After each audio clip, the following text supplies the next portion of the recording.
Witajcie. Dzisiaj bierzemy na tapet kunę leśną, Martes martes. Mamy tu artykuł ze strony Ogród Działka. Spróbujemy wyciągnąć najważniejsze informacje o tym zwinnym zwierzaku. I od razu rzuca się w oczy to, co ten artykuł podkreśla, jej niesamowita gibkość. Wiesz, krótkie łapy, długie ciało, to brzmi jak opis leśnego akrobaty. Dokładnie. To jest cecha typowa dla kunowatych, wiadomo. Ale ta budowa ciała to nie tylko wygląd, to jest klucz do jej przetrwania. Aha. Pozwala jej wspinać się z naprawdę zadziwiającą zręcznością i docierać tam, gdzie inne drapieżniki miałyby problem. Co ważne, w przeciwieństwie do kuny domowej.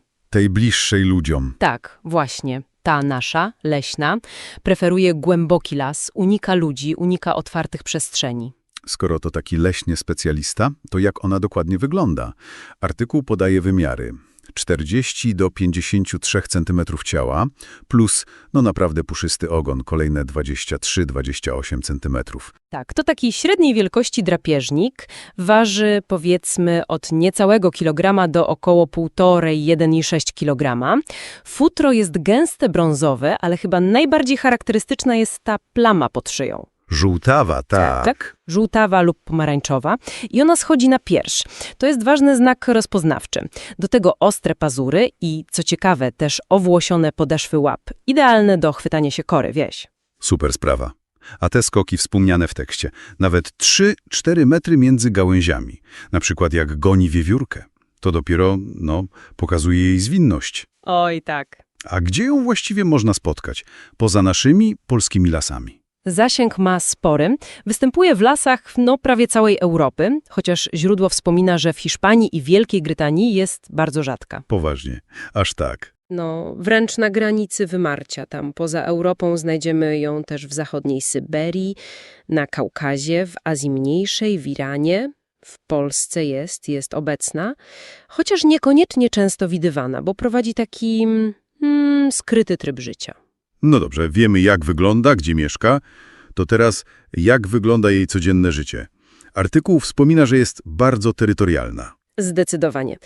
Każda kuna leśna ma swoje terytorium łowieckie. I ono może obejmować od 5 do nawet 20 km². Spory kawałek lasu. Tak. I ten obszar jest starannie znakowany zapachami.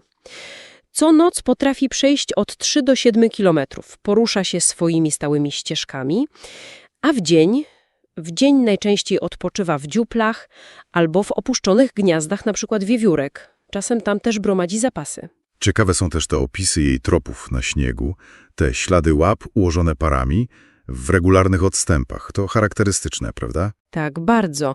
Kuna porusza się skokami, stawiając tylne łapy dokładnie w ślady przednich, stąd te takie podwójne odciski. Aha, rozumiem. I ścieżka tropów często prowadzi prosto do drzewa i tam się kończy, co zdradza jej, nadrzewny tryb życia.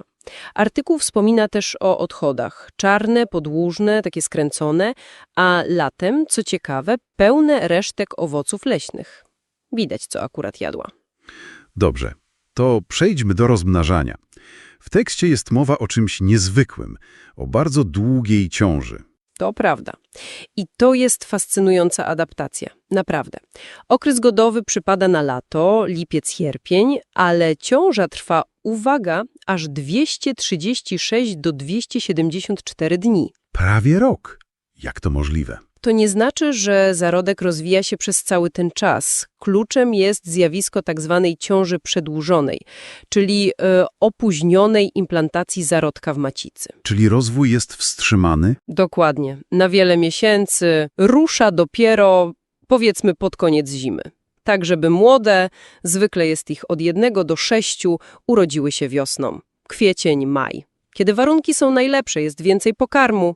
Niesamowite. Natura to sobie perfekcyjnie zgrała z dostępnością zasobów. A co z jej statusem prawnym w Polsce? Artykuł coś o tym wspomina?